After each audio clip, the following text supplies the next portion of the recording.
बीड जिल्ह्याचं नाव काढलं की आपल्या डोळ्यासमोर कष्टकरी ऊसतोड कामगार किंवा तिथला संघर्ष येतो। पण गेल्या वर्षभरात बीड जिल्हा एका अशा भीषण घटनेमुळे संपूर्ण महाराष्ट्रात चर्चेत राहिला आहे, ज्याने माणुसकीला काळिमा फासली आहे। मी बोलते बीड जिल्ह्यातील मसाजोग गावचे सरपंच संतोष देशमुख यांच्या हत्या प्रकरणाबद्दल। 19 डिसेंबरला या प्रकरणात विशेष मकोका न्यायालयात अत्यंत महत्त्वाच्या घडामोडी घडल्या आहेत।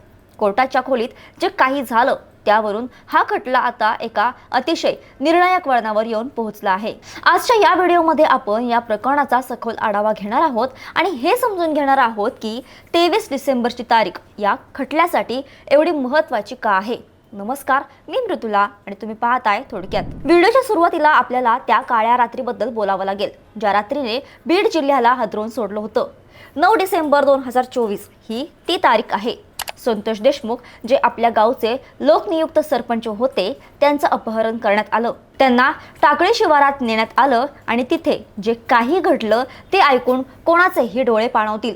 त्यांना अमानुष मारहाण करण्यात आली, त्यांचा छळ करण्यात आला आणि अखेर त्यांची निर्घृण हत्या करण्यात आली। पण हे सगळं का घडलं? यामागे होतं कोट्यवधी रुपयांच्या खंडणीचं रॅकेट। अवादा एनर्जी नावाच्या एका खासगी ऊर्जा कंपनीकडून आरोपी कोट्यवधी रुपये उकळण्याचा प्रयत्न करत होते। संतोष देशमुख यांनी या खंडणीखोरीला कडाडून विरोध केला होता आणि याच विरोधाची किंमत त्यांना आपल्या प्राणाने मोजावी लागली। दरम्यान सुनावणीत सर्वात मोठी चर्चा झाली ती 3 पेनड्राईव्ह बद्दल। सरकारी पक्षाचे वकील ॲडव्होकेट बाळासाहेब कोल्हे यांनी हे 3 पेनड्राईव्ह न्यायालयात सादर केले आणि ते मुख्य आरोपी वाल्मिक कराडच्या वकिलांकडे सुपूर्द केले। आता तुम्ही विचाराल की या पेनड्राईव्ह मध्ये नक्की काय आहे? मित्रांनो, यामध्ये संतोष देशमुख यांना मारहाण करतानाचे व्हिडिओ पुरावे आहेत। विचार करा, आरोपी किती क्रूर होते की त्यांनी मारहाण करतानाचे व्हिडिओ स्वतःच्या मोबाईलमध्ये शूट केले होते। पोलिसांना तपास दरम्यान 15 व्हिडिओ आणि 8 फोटो मिळाले आहेत, ज्यात आरोपी केवळ मारहाणच करत नाहीत तर जणू काही एखाद्या विजयाचा आनंद साजरा करत आहेत असं दिसतंय। कोर्टाने हे व्हिडिओ वकिलांना देताना अत्यंत महत्त्वाची सूचना केली आहे की हे व्हिडिओ कोणत्याही परिस्थितीत व्हायरल होता कामा नयेत। ही जबाबदारी वकिलांची असेल। कोर्टातील वातावरण खूपच तणावपूर्ण होतं।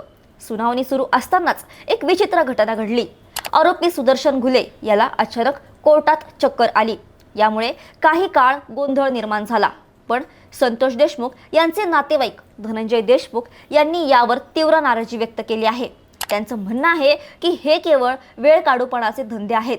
कधी कोणाला चक्कर येते तर कधी कोणी आजारी पडतं तर कधी वकील बदलण्याची मागणी केली जाते। गेल्या 2 महिन्यांपासून हा खटला अशाच छोट्या छोट्या कारणांमुळे रेंगाळत आहे। धनंजय देशमुख यांनी कोर्टाला विनंती केली आहे की आता आरोपींवर आरोप निश्चिती म्हणजेच चार्जर फ्रेम व्हायला हवा। न्याय मिळायला जितका उशीर होतो तितका तो न्याय नाकारल्यासारखा असतो।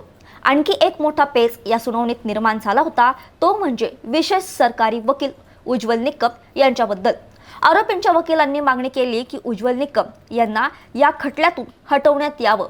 त्याचं कारण काय होतं तर उज्ज्वल निकम हे एका राजकीय पक्षाशी संबंधित आहेत आणि त्यामुळे या खटल्याच्या निकालावर परिणाम होऊ शकतो। पण उज्ज्वल निकम यांनी स्वतः यावर कायदेशीर उत्तर दिलं आहे। कायद्यात अशी कोणतीही तरतूद नाही की एखादा वकील राजकीय पक्षाशी संबंधित असेल तर तो खटला लढवू शकत नाही। कोर्टानेही या प्रकरणावर आपली भूमिका स्पष्ट केली आहे। सरकारी पक्षाचा असा आरोप आहे की ही केवळ एक चाल आहे जेणेकरून खटला अजून लांबणीवर पडेल। या खटल्यात मकोका म्हणजेच Maharashtra control of organised crime act लावण्यात आला आहे।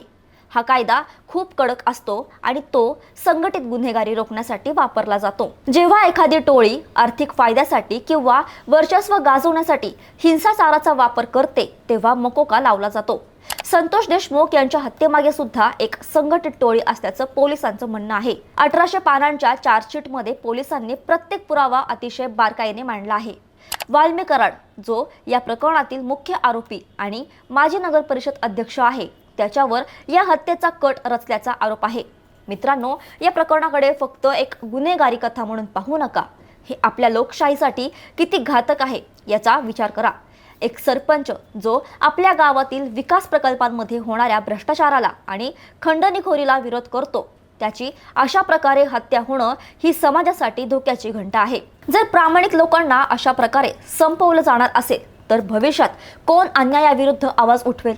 न्यायालयात एका लॅपटॉपची सुद्धा चर्चा रंगली होती।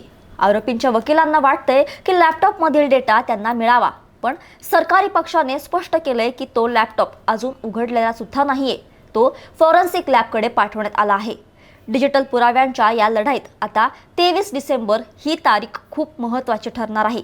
23 डिसेंबर रोजी काय होऊ शकतं? कोर्टाने स्पष्टपणे सांगितलं आहे की 23 डिसेंबर ही शेवटची मुदत आहे। तोपर्यंत आरोपींच्या वकिलांना सर्व व्हिडिओ पुरावे पाहून आपला अभ्यास पूर्ण करावा लागेल। त्या दिवशी आरोपींवर अधिकृतपणे आरोप निश्चित केले जातील। एकदा का आरोप निश्चित झाले की खटल्याची खरी सुनावणी वेगाने सुरू होईल। बीड जिल्ह्यातील लोक आणि संपूर्ण महाराष्ट्र आज या निकालाकडे डोळे लावून बसला आहे। संतोष देशमुख यांच्या कुटुंबाला केवळ न्याय नकोय, तर तो न्याय लवकर हवाय। आरोपींना कठोर शिक्षा होणं हे केवळ एका कुटुंबासाठी नाही, तर अशा गुन्हेगारी प्रवृत्तीच्या लोकांसाठी एक धडा असणं गरजेचं आहे। अशा प्रकरणांमध्ये जेव्हा प्रभावशाली राजकीय लोक आरोपी असतात, तेव्हा खटला लढवणं खूप कठीण असतं। साक्षीदारांवर दबाव आणण्याचा प्रयत्न होऊ शकतात किंवा तांत्रिक कारणांचा फायदा घेऊन जामीन मिळवण्याचा प्रयत्न केला जातो। विष्णू चाटे यासह आरोपीने जामिनासाठी अर्ज केला होता, पण सरकारी पक्षाने त्याला जोरदार विरोध केला। त्याचं कारण असं की हत्येच्या कटात त्याचा सक्रिय सहभाग होता आणि त्याने अवादा कंपनीच्या अधिकाऱ्यांकडे वारंवार खंडणीची मागणी केली होती। जेव्हा गुन्हेगारी आणि राजकारण यांची हातमिळवणी होते, तेव्हा सामान्य माणसासाठी न्याय मिळवणं ही एक मोठी लढाई असू शकते। शेवटी हा व्हिडिओ बनवण्याचा उद्देश तुम्हाला केवळ माहिती देणं नाही, तर आपल्याला या व्यवस्थेबद्दल विचार करायला लावणं आहे। काय आपण अशा समाजाची निर्मिती करत आहोत जिथे गुन्हेगारांना कायद्याची भीती उरलेली नाही? संतोष देशमुख यांची हत्या ही केवळ एका व्यक्तीची हत्या नाही, तर ती सत्याच्या आवाजाची हत्या करण्याचा प्रयत्न आहे। पण आपण हा आवाज दबून देता कामा नये। 23 डिसेंबरला जेव्हा कोर्टात पुन्हा सुनावणी होईल, तेव्हा आपल्याला अपेक्षा आहे की कोणतीही नवीन सबब न सांगता खटला पुढे जाईल। मित्रांनो, तुम्हाला काय वाटतं?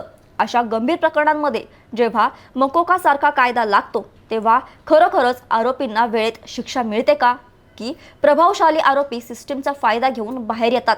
तुमची मतं खाली कमेंट्समध्ये नक्की सांगा। जर तुम्हाला हा व्हिडिओ माहितीपूर्ण वाटला असेल आणि अशाच महत्त्वाच्या कायदेशीर प्रकरणांचे विश्लेषण पाहायचं असेल, तर थोडक्यातला सबस्क्राईब करायला विसरू नका।